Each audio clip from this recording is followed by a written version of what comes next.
As a small business, you want to think about growth. What does growth look like when you're going from 0 to a million to 5 million, 5 million to 10 million? Part of a growth strategy includes partnering, teaming, subcontracting, maybe even joint venturing. When you combine two small businesses and start working together, what happens? Something called affiliation. So what does that look like? And how do you prevent yourself from violating any of the SBA rules, or FAR rules for that matter, when growing the business and deciding how to partner with other companies?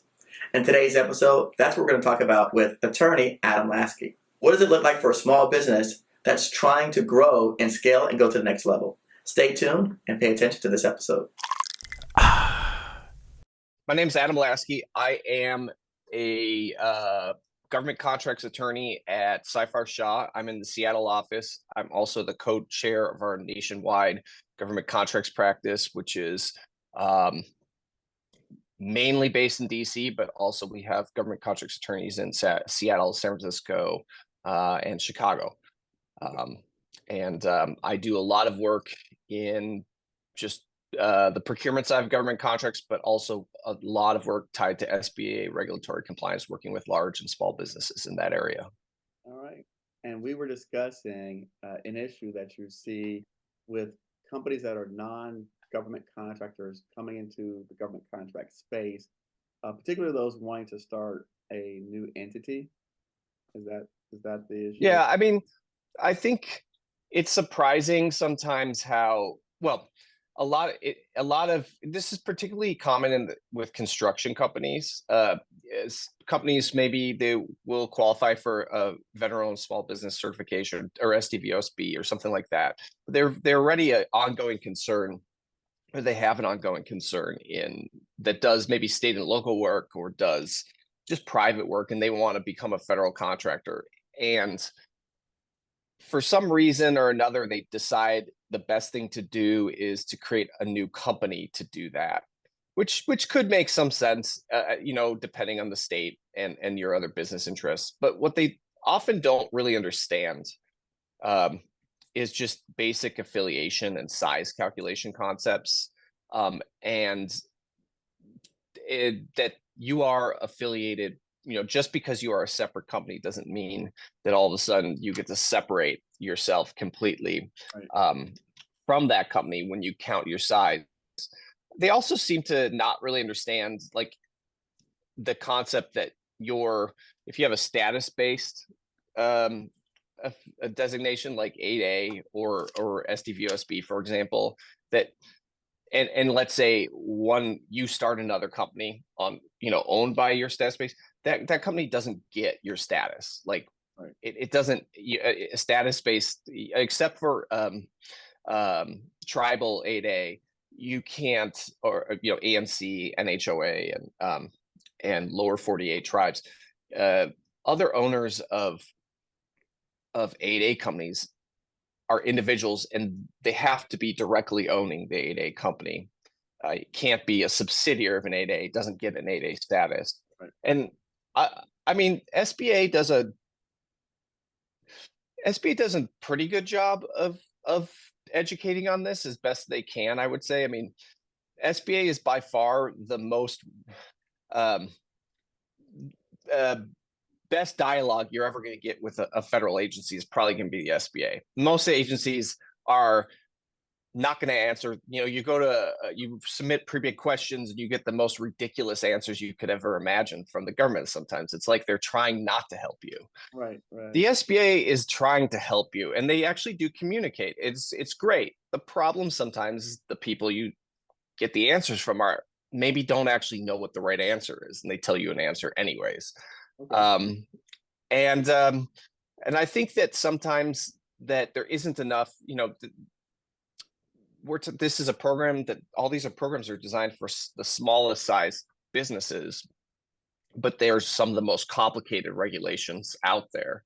Besides cost regulations tied to cost reimbursement contracts, which are I think the most complicated out there, I would put SBA regulations probably next. And part of the reason is because they change so much, whereas the FAR changes very, very slowly. And the problem is that there's just not enough. The education process, it's not like, it doesn't match up with how complicated the regulations are, how much there is. It's just coming from the government. And so contractors going into these programs, especially, they really need to understand what their size, how to calculate their size, how to calculate affiliation, how to comply, because you very well could go your entire career as a contractor and be violating an SBA regulation and never get caught and luck out. But the penalty for being caught doing something improper is sometimes dramatic. And you could, and it really doesn't make a huge, I mean, it's worse if you do it, are violating an SBA regulation intentionally, but it's not dramatically better that you're violating it ignorantly. Right. So, yeah, I think that we see, in my role, unfortunately, we see a lot of things. Let's just say the first time we have a client who makes a mistake, it's usually on the back end. They discover it, and we're trying to clean up a mess.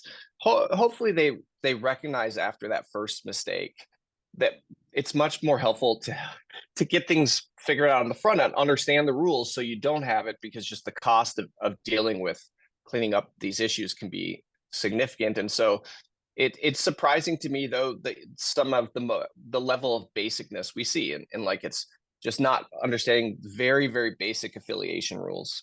That you own two companies, you have to bring their size together, or it's not understanding rules about selling off your interest in the 8A company. It's not understanding that you don't get to count your subsidiary as an 8A just because you're an 8A, the things like that.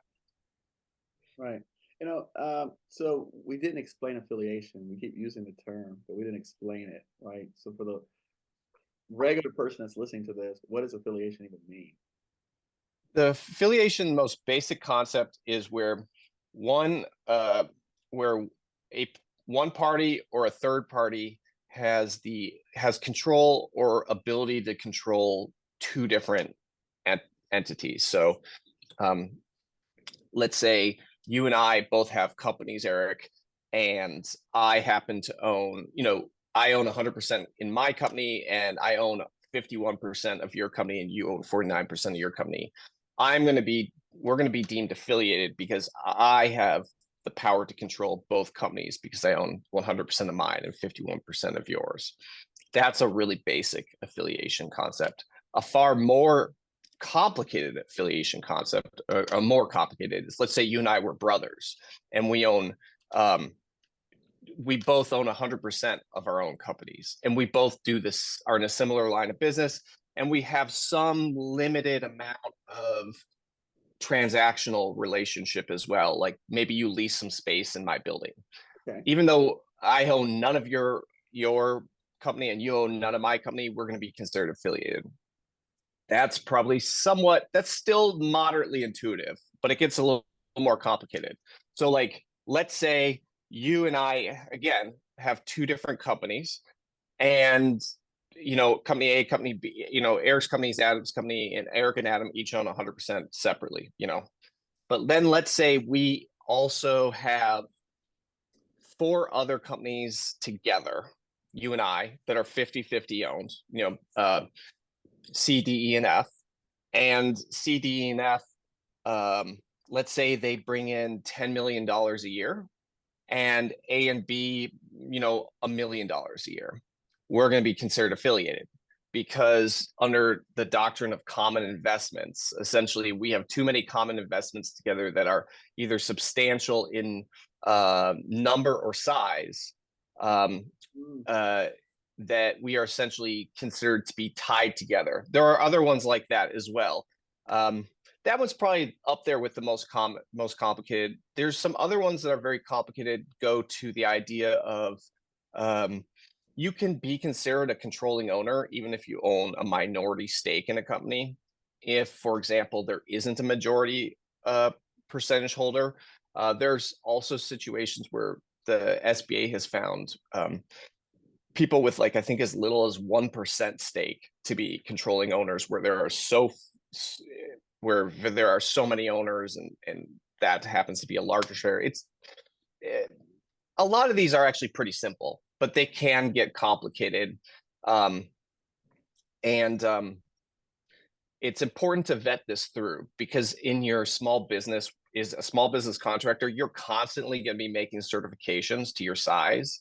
Right. And if it turns out you're falsely certifying that stuff, not only can you lose a size, you win a contract that's a set aside and you lose it through a size protest. That's bad.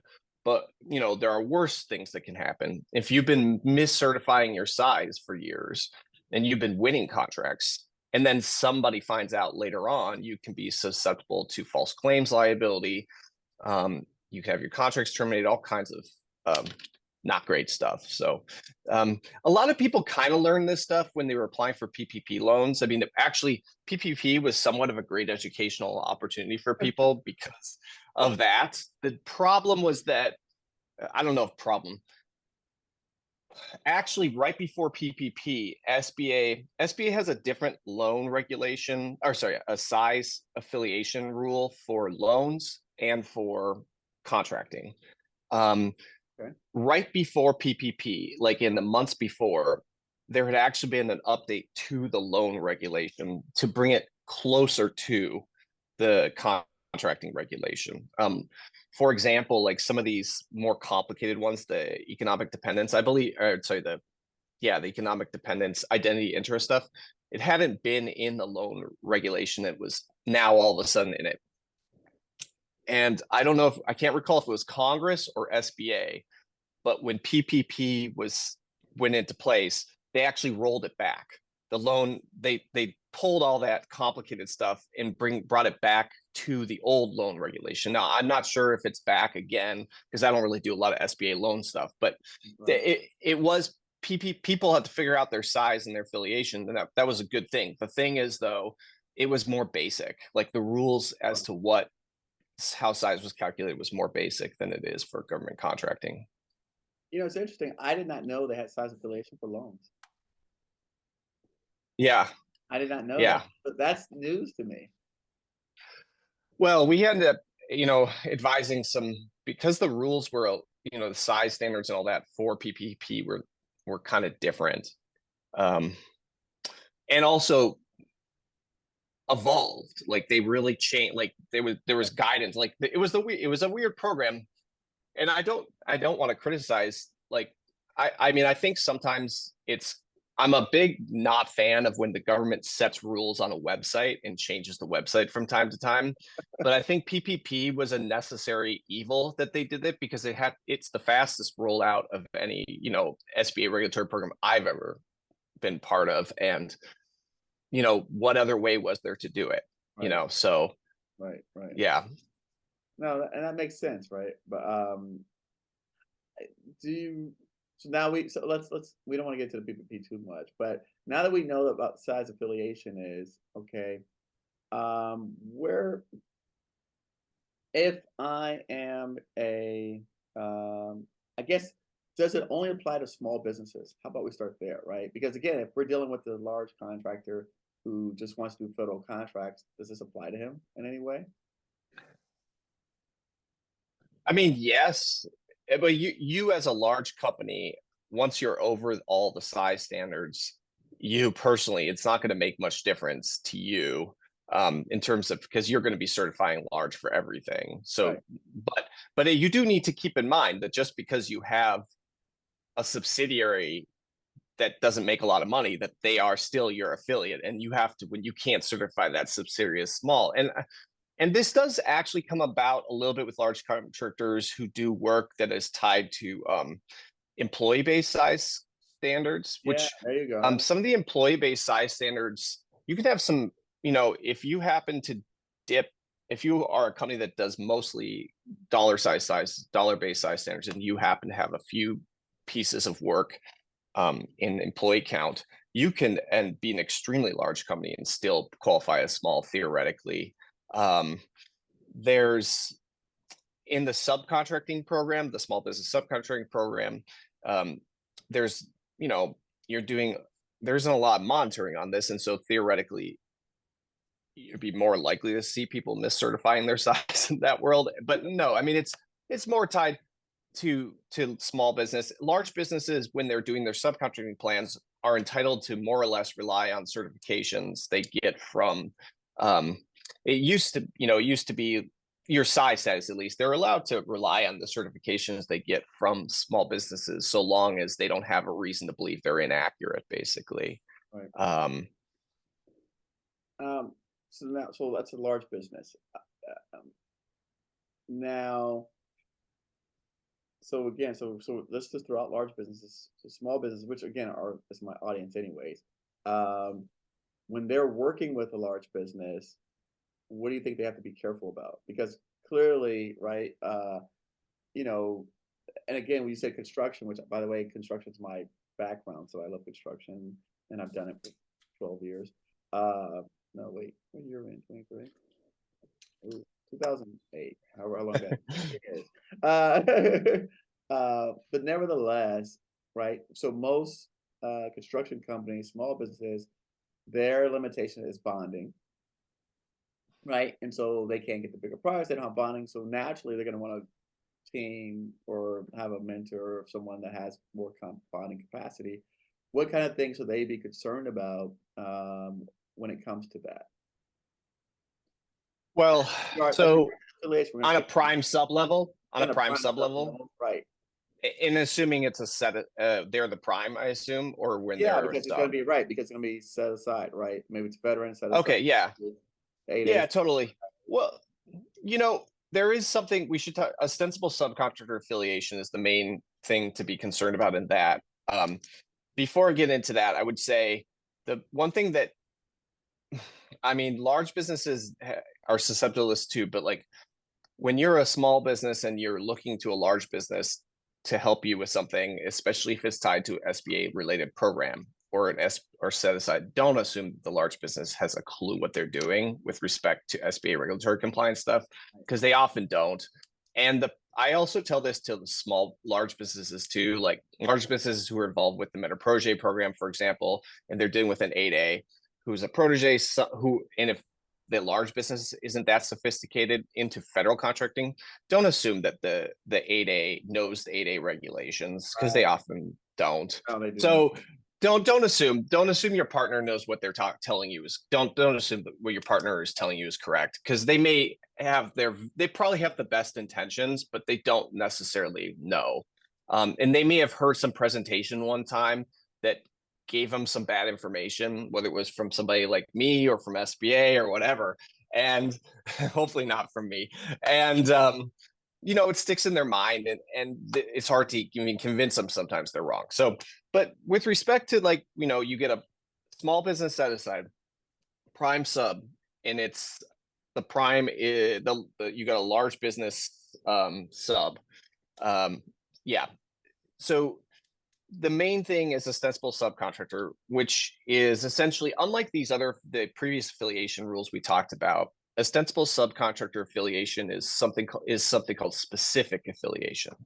So the other affiliation rules are general affiliation, and when you're affiliated, it just attaches forever until you can show a separation, essentially a complete separation, or your size literally changes.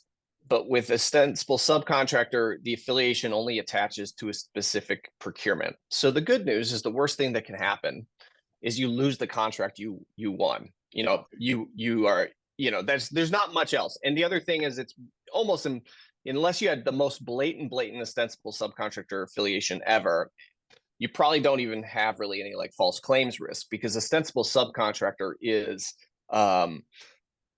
eye of the beholder type affiliation. There's no like bright line necessarily, other than violating limitations of subcontracting. And so you basically are, somebody has to there has to be a size protest, more or less, for you to get in trouble with the ostensible subcontractor. But the ways it essentially, there's two versions of ostensible subcontractor. One is undue reliance, And the second one is primary and vital requirements. Primary and vital requirements are the one you're probably more likely to get yourself in trouble with on a construction contract, I would think. But essentially, it mainly is tied to a combination of not violating limitations of subcontracting your proposal, which means that if it's a small business set aside, if it's a services contract, you can't subcontract out more than 50% of the total value to a non-similarly situated entity. In construction, I think it's 35-15, or maybe it's 25-15. I cannot recall the exact percentages. Maybe, yeah. Mainly that, and then also you need to be doing construction. The primary and vital requirement is considered management, program management.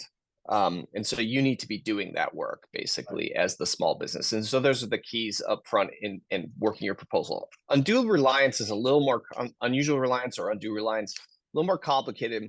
It comes up a lot when there's an incumbency, when the work has been moved from non-set aside to set aside, or where the company who held the contract previously is no longer eligible to continue because either they graduated from whatever program this was tied to, or more likely they're too big. And this is more common, and this is more complicated. So let's say contractor A, let's say it was previously a small business size. This is less common in construction, more common in services, obviously. So let's say the contract was previously a small business set aside, and contractor A it was previously full and open. Contractor A is a large company, and they can no longer bid on this project that they've held for 50 years because now this is a small business set aside. So they go find contractor B, who's, mom and pop small business, and say, we want you to be essentially, this is like, I'm giving the worst scenario here. We want to be your vessel for us to bid this. And contractor B says, okay. And they do a teaming agreement, and contractor A writes the entire proposal, and contractor A uses all its own past performance. And contractor A proposes to essentially transfer all of its employees to contractor B, including its top management, and even says it's going to take the role of project manager, though contractor B, the one who would be the prime, will still get the majority of the work. Those are like the worst things you could possibly do if you want to become, if your goal is to become affiliated. Those are all the worst ways you could do it. So bonding capacity is definitely something. If, for example, like you cannot, as the small bit, this is more common in services, because there's a heightened scrutiny when there is a incumbent who can no longer bid. Right.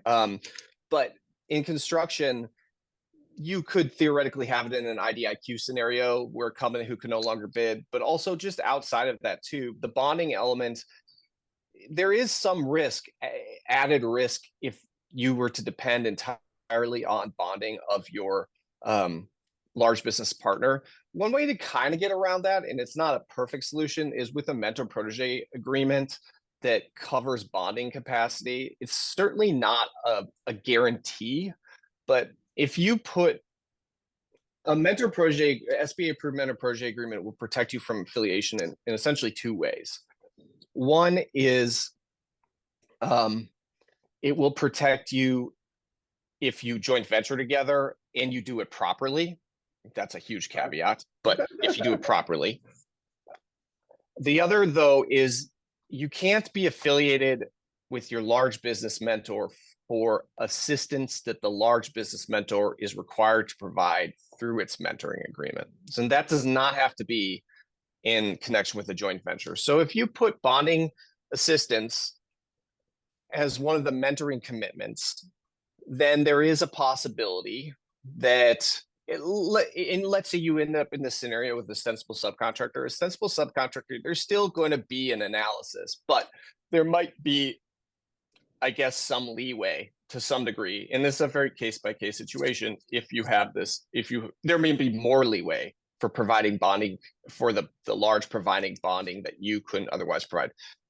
Just providing bonding isn't enough necessarily if that was the only thing to cause an ostensible subcontract affiliation, but it would certainly weigh in favor of it, but it will not weigh as much if you have a mentoring commitment. I actually think that I've actually helped clients.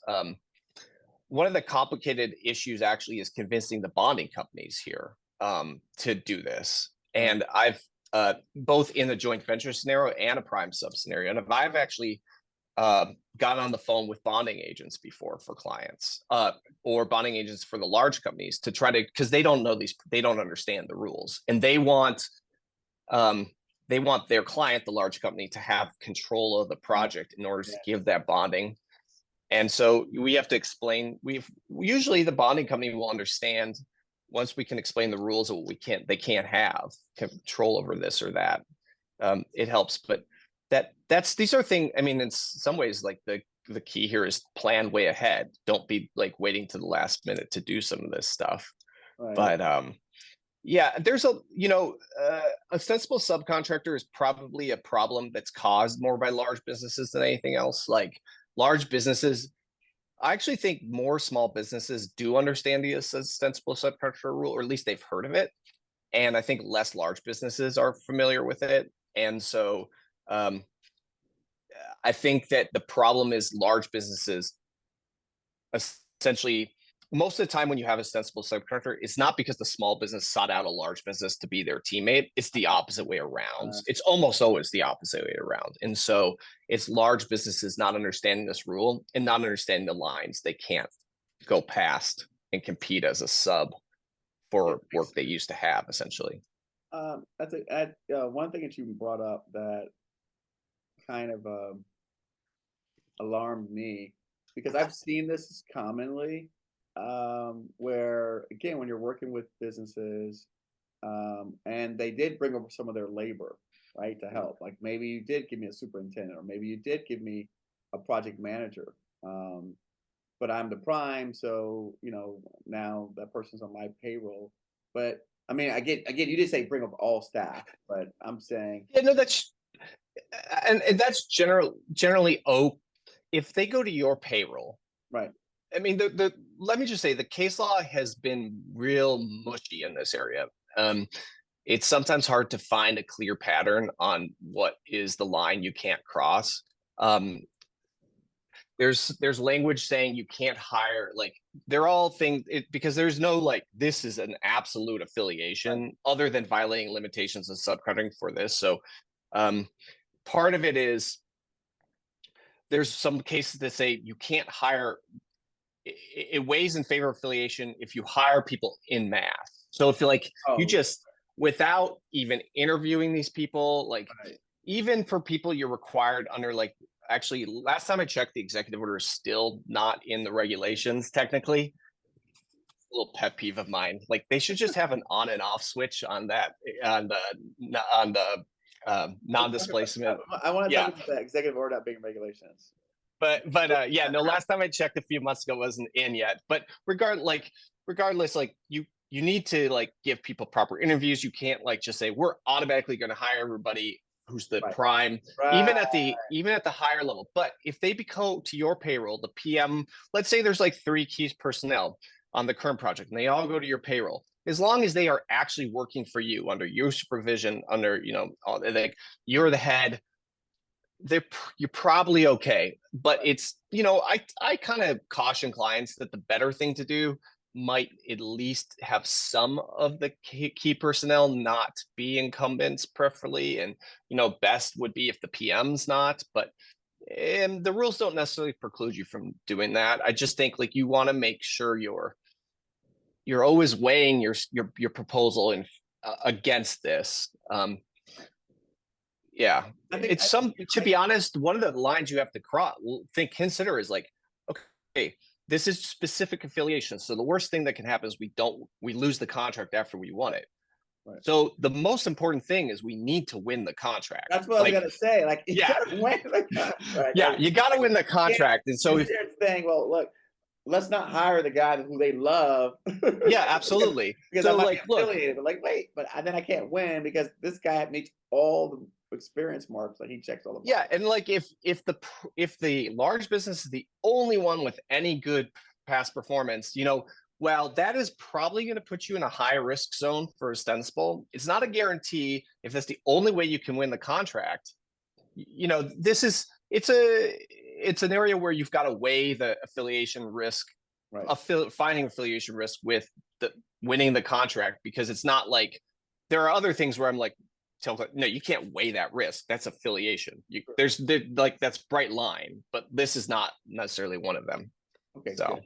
All right, good. So let's talk about going back to your limitations on subcontracting, small business and another small business, right? Someone has said to me that well, before we do that, let's talk about executive orders not being in the regulations, and then we'll come back. Mm-hmm. What does that mean to people? Okay, so I'm blanking on the name of this. Maybe you can help me remind the one where you have to hire everybody who's on the first offer. I'm just like the name Yes. is First right of refusal one that they go back and forth. it's not I know it's non-displacement. not what it's called, but that's what we're talking No, about. I know. Well, let's just say first right of refusal rule. I don't know why I'm blanking on it today. So that one kind of, I mean, it comes and goes. Like every time we have a Democrat president, it comes back. And every time we have a Republican, it goes away.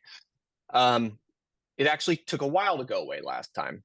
I always think this rule is a bit overrated anyways, because most clients need the incumbent employees anyways, for the most part. So they're generally hiring for the most part. I mean, certainly does provide some additional protections, but I bet if you ask service contractors out there, major service contractors out there, and you pulled them, they would look. I looked 2 months ago, and this rule was still not final yet.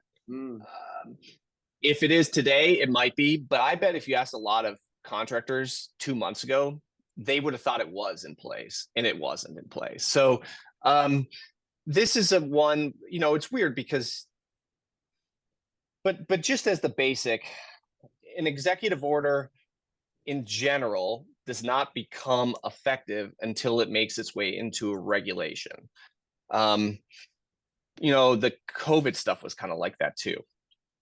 The thing is, the regulation process takes an unusually long time, even for things like this first right of refusal thing, which is something literally they turn on and off. Another example was the minimum wage stuff. Like that stuff did not take effect until it made into regulations. And even then it didn't take effect right away. The key is you have to look at your solicitation. You have to look at the solicitation and see what clauses are included. In general, the solicitation will only include clauses that are in effect as of the date the solicitation is issued. So if, for example, the first right of refusal, let's say the first right of refusal becomes an actual final regulation tomorrow, and you have a solicitation that was issued 3 months ago, unless they amend the solicitation to add that in, which may be required based on the terms of the regulation, I don't know, that is not going to apply to your award, essentially. Right. Even though the regulation was in effect prior to award. Right. With respect to SBA regulations, pretty much the same deal.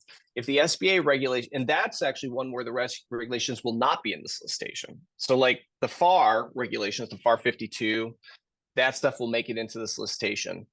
SBA regulations apply if they are in effect as of the date the solicitation is issued. The only one where this becomes an issue, I'd say some of these affiliation rules actually can become an issue as a result of this. The mentor-protege joint venture rules have been litigated as to when they came into effect because they change every 2 years. So that does happen. Size standards is one, though, that is probably most common. That's kind of complicated in that. If solicitation is issued with a size standard and then the size standard changes before the bid is due, unless the RFP is amended, you don't get to take advantage of the increased size standard. Right. Yeah. So that happened with the Bonafide office rule. Remember COVID? Oh, I don't remember. Yeah. When COVID happened, they came out and made an announcement that we're waiving the whole Bonafide office. rule. So I was actually pursuing an IDIQ that had like a 50-mile radius to bid. I'm like, wait, so does this open up to everyone? Right? Well, that's a really weird one too. I mean, that was one, and I should say there are some exceptions, like, we when DoD issues uh class, they're not class waivers, but the exception regulations, stuff like I'm blanking on what these things are called. But that was an example basically where the regulation has never changed for Bonafide. It's just that, well, it hadn't changed. It's just that SBA essentially issued, like, we're not going to an edict saying we're not going to enforce this. Right. Yeah, and actually, it sounds like that could get pushed another year, somewhat surprisingly. But it's interesting, not to get into that one that much, but the weird thing was that edict about we're not going to force this had to do when was the program submitted? When was it submitted to SBA to get into the 8A program? And I had a client where there was a procurement put on the street. I think it was late 2022, maybe. And they were not waiving bona fide office because the contracting agency had submitted it and got it approved from SBA long ago, and had been just taken forever to hit street. And so the exceptions just didn't apply to it because of that. Oh my goodness. It was weird. Heartbreaking, right? You're like, wait, but it's out now. But wait, I know. Before the rule. Some people, I mean, I think most people really, I don't know. I think a lot of people I hear from do like the waiver of the bona fide, but I do talk to some people who really don't like it. It really encroaches on their territory. Yeah, I think it's right. It's a mixed bag because so what I found is that the ANCs and those guys, I mean, they're the ones that are really benefiting because most small guys can't jump around the country anyways, right? And go do a project in Washington and so it just allows the big companies to come in on people's. I mean, not just allows it, but that's one of the things that people, they say. No, of course. I mean, absolutely. There's no doubt that like the entity owned 8As are the ones who definitely would like it the most. And yeah, you're absolutely right. Yeah, that's what I've seen because the most construction small guys are like locally based, right, or regional based at best. So I mean, this is just another example of it's a very complicated rule, and I actually think it was going to be SBA was rolling out some policy stuff before they stopped it. That Bonafide, they put it on pause. They were rolling out some interesting policy changes to what they were going to consider like contiguous districts and contiguous states and all kinds of stuff. And I assume that at some point they'll go back to kind of bringing in more policy on that. But it's an interesting rule because it's really like tied to the concept of we don't want contractors getting in over their head, and we don't want sham situations where people are just acting as a pass-through for another. And the theory is, well, in construction, you need to have these relationships locally in order to do these projects, or else that if you have a sub, if you are able to hire a sub, they're just going to really be running the project and not you. And I mean, it's a lot of, it's a lot of SBA regulations are tied to this kind of concept in protecting small business, to make sure that you actually are gaining from this opportunity more than money. And I think that's something to keep in mind as a small business. You don't want to be taking on contracts where you're gaining, I sound silly, but you do not want to be going into contracts where all you're going to be gaining is money. You really want to be gaining some valuable experience and skills and all that from taking on a new opportunity, because if you are convinced by a large business to go into a venture that you have never been part of before and you have no clue how to really manage, you are putting yourself at risk of getting taken advantage of. I've seen it before. It's not good. You can get in trouble with SBA because it's very hard to meet your limitations on subcontracting as a result. But in the end, somebody else is going to be really controlling whether you've got liability to the government and third parties, unfortunately. So, yeah. How did you get into this? How did I get into this? Pretty randomly. You know, I went to law school. I'm sure I didn't know what government contracts was when I went to right, law school. exactly. I I started in the firm I started with did construction and government contracts. And I started doing construction first for about 3 years. And we had a guy at the firm named Jim Nagel, and he is one of the, he had moved over from DC. He was with the Army, moved to DC in the 90s, or sorry, moved to Seattle in the 90s and started the government contracts practice at this firm. And he's like one of the godfathers of government contracts law. And I got a chance to learn under him. And when somebody left, I kind of filled in, moved my way towards the government contract side of the firm and just learned all this kind of stuff. And honestly, I can't even remember how I got involved with SBA regulatory compliance stuff, but I found it so fascinating from the very get-go. And I really enjoy working. I like working with large businesses, but I really like working with small businesses. I like working with, people I feel like I'm making a big difference in what they're doing. And I really, some of my favorite opportunities is trying to help people as they're getting closer to that size standard and help them with their, help them understand how they can make strategic decisions and what's the best thing to do. Do you want to should we, how do they blow past the size standard, or what could they possibly do to not do that? And what makes sense.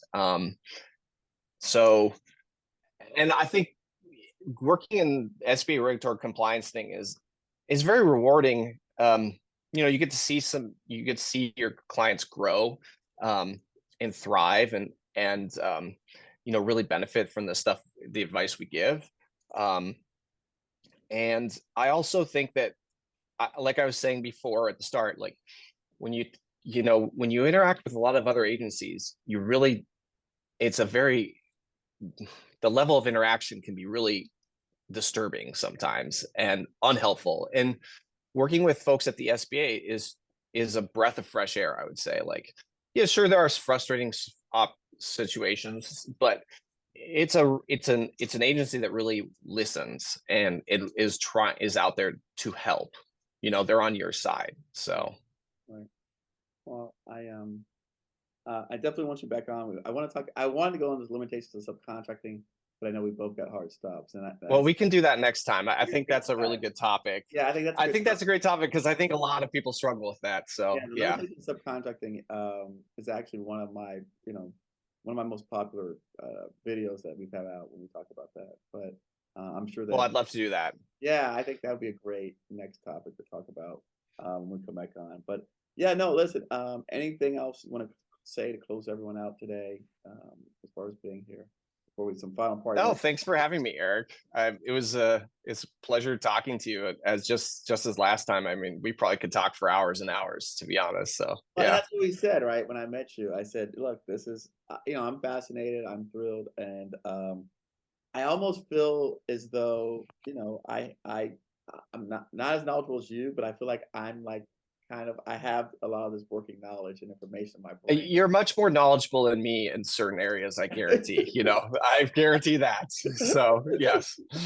But I'm out here advocating and right. And so whatever we can give small business more information, insight, so that they can avoid a lot of these things. Look, I want them to use your services, but not after they get in trouble, right? So before, that's kind of like my whole pet peeve. It's like, hey, come to us before you get in trouble, because afterwards it's really hard to undo something that you've already done. Yeah, you would say, I mean, the amount of money, I don't know, the cost of avoiding problems on the front end is going to be so dramatically lower than the cost of dealing with problems on the back end. It's dramatically, and it's not just the legal costs, but the business cost of, the risk to your company and all that you're putting, because sometimes like we were saying before, you could go away with And I say get away because it's not necessarily intentional. You could be making a mistake in terms of how you calculate your size for years and get away with it. And unfortunately, the longer you were getting away with it, the more liability you would be accruing by the longer you had been misrepresenting and risk, just risk. And I think, yeah, it's best you will save a lot of, you don't necessarily need me to do this for you, but just becoming educated on this upfront and having peace of mind that you are properly certifying your size, that you are properly complying with limitations of subcontracting, which is a big one. That those are all, important things that are going to should give you a lot of peace of mind as you are a small business government contractor. Sorry? They go where'd you direct them to learn about? You said they should educate themselves. Where should they start? Well, I mean, your webinars are a great opportunity. Yeah. But where else can you go? Because I mean, this is once a year topic for me. This is, Yeah, I mean, one thing that's unfortunate about SBA stuff is that there aren't a lot of good books out there. I mean, because the regulations have changed. The FAR goes so slow. When the FAR changes, it take 5 years, for it to change.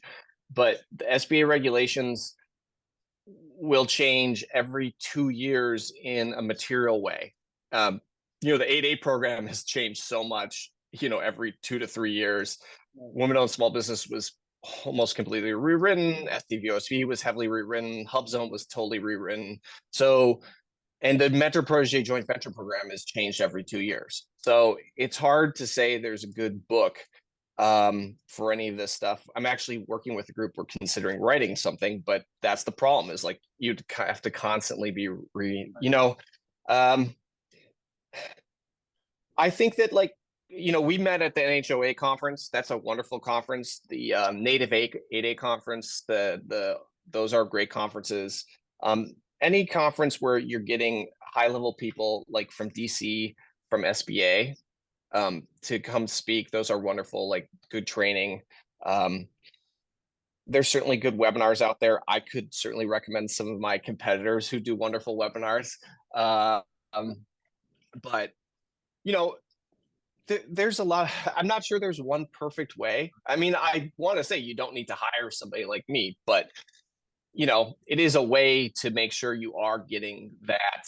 Have somebody who is, I'm not just like attending. I'm not just like attending webinars. I'm actually like kind of working with SBA to help advocate for what the regulations say. So that's a way of doing it. You certainly can try, there, with anything in government contracts, there's a spectrum of like what's the safest possible thing you can be, and versus the business decision. I mean, when I'm especially on SBA issues, I'm advocating for clients to make decisions. I may say this is the safest thing you could do, but I recognize this is probably your better, this is what you might want to do from a business interest. And you've got to take my advice and decide where you want to go. I mean, my job isn't to tell you what to do. My job is to give you the information to help make your decision. Essentially, that's the way I look at it. But there is just as an example, I mean, to be honest, if you want to educate yourself, there was a final rule issued on April 27th, and it's 54 pages long by SBA. And if you're involved with the 8A program, you're involved with the mentor protege program. There's some, if you're trying to sell your company in your small business, if you're thinking about, what's the timing of a size certification, it's a pretty important thing to read. Send me the link, and then we'll put it in our bio. How's that? Absolutely. There you go. We'll put it in our bio. All right, Adam, listen, thank you, sir. And we will circle back around. You let me know when it's a good time for you. Sounds good. Thanks, Eric. It was a pleasure talking to you again. Take care. Bye. Take care. Bye.